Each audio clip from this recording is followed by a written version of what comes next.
Eisenkopf by Andrew Lang. Once upon a time, there lived an old man who had only one son whom he loved dearly, but they were very poor and often had scarcely enough to eat.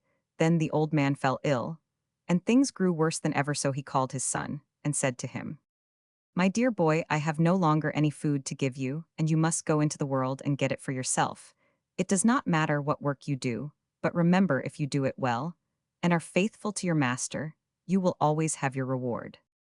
So Peter put a piece of black bread in his knapsack, and strapping it on his back, took a stout stick in his hand, and set out to seek his fortune. For a long while he traveled on, and nobody seemed to want him. But one day he met an old man, and being a polite youth, he took off his hat and said good morning in a pleasant voice. "Good morning," answered the old man, "and where are you going?" "I am wandering through the country, trying to get work," replied Peter. "Then stay with me, for I can give you plenty," said the old man, and Peter stayed.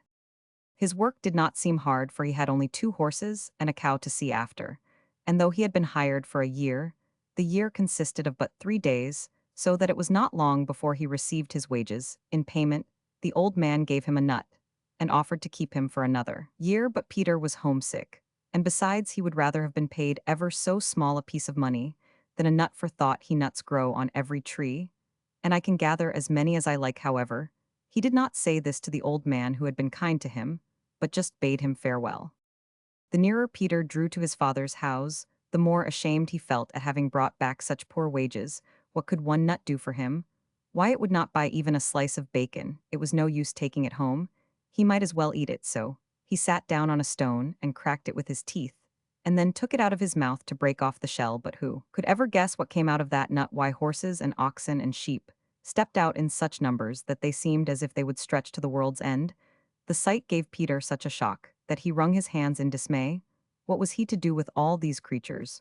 Where was he to put them? He stood and gazed in terror. And at this moment, Eisenkopf came by. "What is the matter, young man?" asked he. "Oh, my friend, there is plenty the matter," answered Peter. "I have gained a nut as my wages, and when I cracked it, this crowd of beasts came out, and I don't know what to do with them all." "Listen to me, my son," said Eisenkopf. "If you will promise never to marry, I will drive them all back into the nut again." In his trouble, Peter would have promised far harder things than this, so he gladly gave the promise Eisenkopf asked for, and at a whistle from the stranger, the animals all began crowding into the nut again, nearly tumbling over each other in their haste. When the last foot had got inside, the 2 halves of the shell shut close. Then Peter put it in his pocket and went on to the house.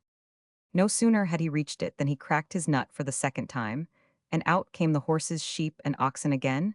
Indeed, Peter thought that there were even more of them than before. The old man could not believe his eyes when he saw the multitudes of horses, oxen, and sheep standing before his door. "How did you come by all these?" he gasped as soon as he could speak, and the son told him the whole story, and of the promise he had given Eisenkopf. The next day some of the cattle were driven to market and sold, and with the money the old man was able to buy some of the fields and gardens round his house, and in a few months had grown the richest and most prosperous man in the whole village. Everything seemed to turn to gold in his hands, till one day when he and his son were sitting in the orchard, watching their herds of cattle grazing in the meadows, he suddenly said, "Peter, my boy, it is time that you were thinking of marrying." "But my dear father, I told you, I can never marry because of the promise I gave to Eisenkopf." "Oh, one promises here and promises there, but no one ever thinks of keeping such promises. If Eisenkopf does not like your marrying, he will have to put up with it all the same. Besides, there stands in the stable a gray horse which is saddled night and day, and if Eisenkopf should show his face, you have only got to jump on the horse's back and ride away, and nobody on earth can catch you. When all is safe, you will come back again, and we shall live as happily as 2 fish in the sea." And so it all happened. The young man found a pretty brown-skinned girl who was willing to have him for a husband, and the whole village came to the wedding feast.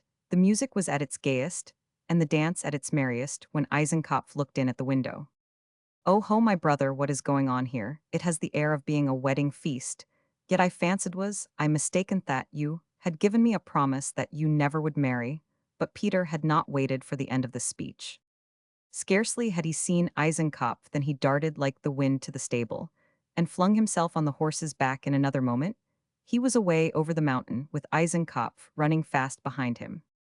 On they went through thick forests where the sun never shone, over rivers so wide that it took a whole day to sail across them up hills, whose sides were all of glass, and they went through 7 times 7 countries, till Peter reined in his horse before the house of an old woman. "Good day, mother," said he, jumping down and opening the door. "Good day, my son," answered she, "and what are you doing here at the world's end?" "I am flying for my life, mother, flying to the world, which is beyond all worlds, for Eisenkopf is at my heels." "Come in and rest then, and have some food, for I have a little dog who will begin to howl when Eisenkopf is still 7 miles off." So Peter went in and warmed himself and ate and drank, till suddenly the dog began to howl. "Quick, my son, quick, you must go," cried the old woman, and the lightning itself was not quicker than Peter. "Stop a moment," cried the old woman again, just as he was mounting his horse. "Take this napkin and this cake, and put them in your bag where you can get hold of them." Easily Peter took them and put them into his bag, and waving his thanks for her kindness, he was off like the wind. Round and round, he rode through 7 times 7 countries, through forests still thicker and rivers still wider, and mountains still more slippery than the others he had passed, till at length he reached a house where dwelt another old woman. "Good day, mother," said he. "Good day, my son, what are you seeking here at the world's end?" "I am flying for my life, mother, flying to the world that is beyond all worlds, for Eisenkopf is at my heels." "Come in, my son, and have some food. I have a little dog who will begin to howl when Eisenkopf is still 7 miles off, so lie on this bed and rest yourself in peace." Then she went to the kitchen and baked a number of cakes, more than Peter could have eaten in a whole month. He had not finished a quarter of them when the dog began to howl. "Now, my son, you must go," cried the old woman, "but first put these cakes and this napkin in your bag, where you can easily get at them." So Peter thanked her and was off like the wind.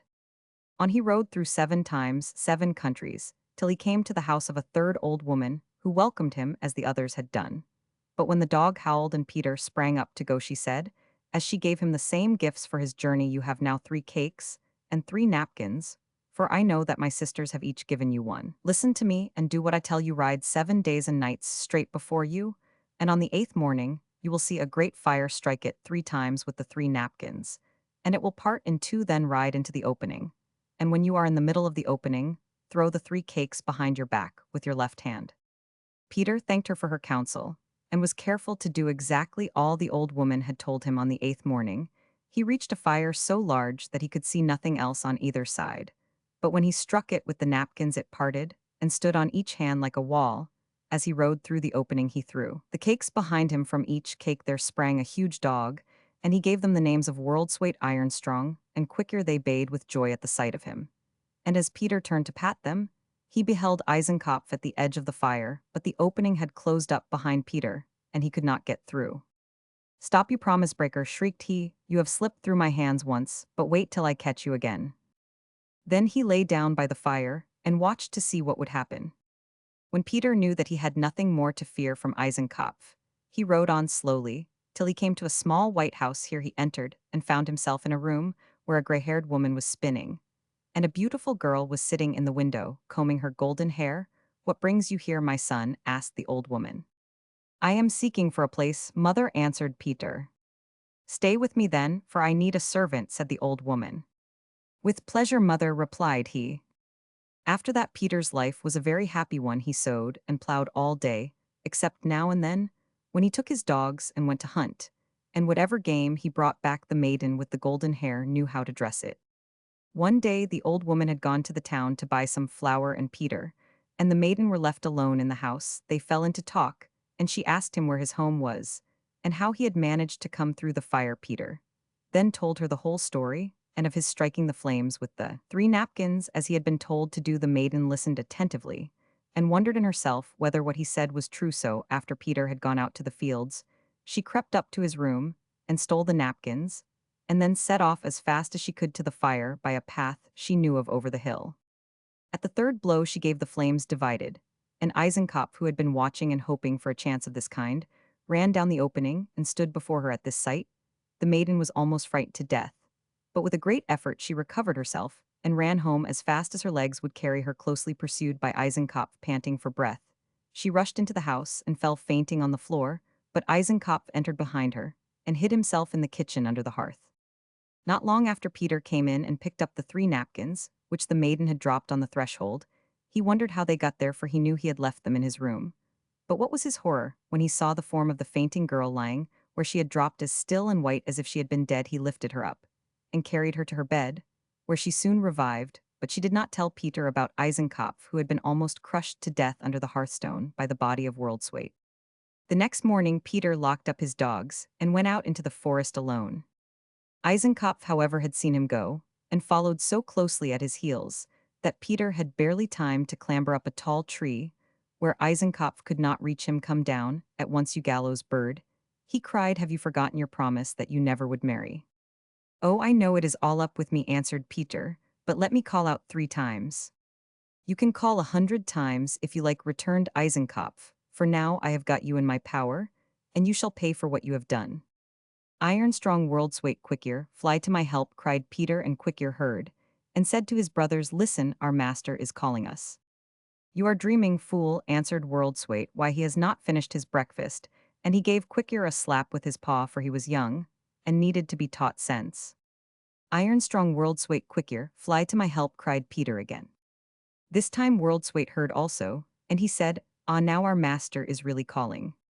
"How silly you are," answered Ironstrong. "You know that, at this hour, he is always eating," and he gave Worldswait a cuff, because he was old enough to know better. Peter sat trembling on the tree, dreading lest his dogs had never heard, or else that, having heard, they had refused to come.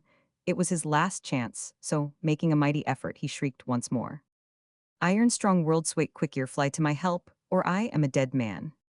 And Ironstrong heard and said, "Yes, he is certainly calling, we must go at once." And in an instant he had burst open the door, and all 3 were bounding away in the direction of the voice. When they reached the foot of the tree, Peter just set at him, and in a few minutes there was nothing left of Eisenkopf. As soon as his enemy was dead, Peter got down and returned to the house, where he bade farewell to the old woman and her daughter, who gave him a beautiful ring, all set with diamonds. It was really a magic ring, but neither Peter nor the maiden knew that. Peter's heart was heavy as he set out for home. He had ceased to love the wife whom he had left at his wedding feast, and his heart had gone out to the golden-haired girl. However, it was no use thinking of that, so he rode forward steadily.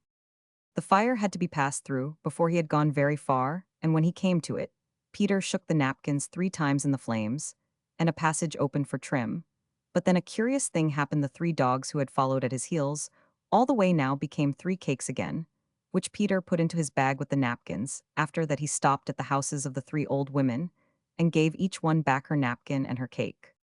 "Where is my wife?" asked Peter when he reached home. "Oh, my dear son, why did you ever leave us after you had vanished? No one knew where your poor wife grew more and more wretched, and would neither eat nor drink. Little by little she faded away, and a month ago we laid her in her grave to hide her sorrows under the earth." At this news Peter began to weep, for he had loved his wife before he went away, and had seen the golden-haired maiden. He went sorrowfully about his work for the space of half a year, when one night he dreamed that he moved the diamond ring given him by the maiden from his right hand, and put it on the wedding finger of the left. The dream was so real that he awoke at once, and changed the ring from one hand to the other. And as he did so, guess what he saw? Why, the golden-haired girl standing before him, and he sprang up and kissed her, and said, "Now, you are mine for ever and ever, and when we die, we will both be buried in one grave." And so they were. From Ungarisch Machen.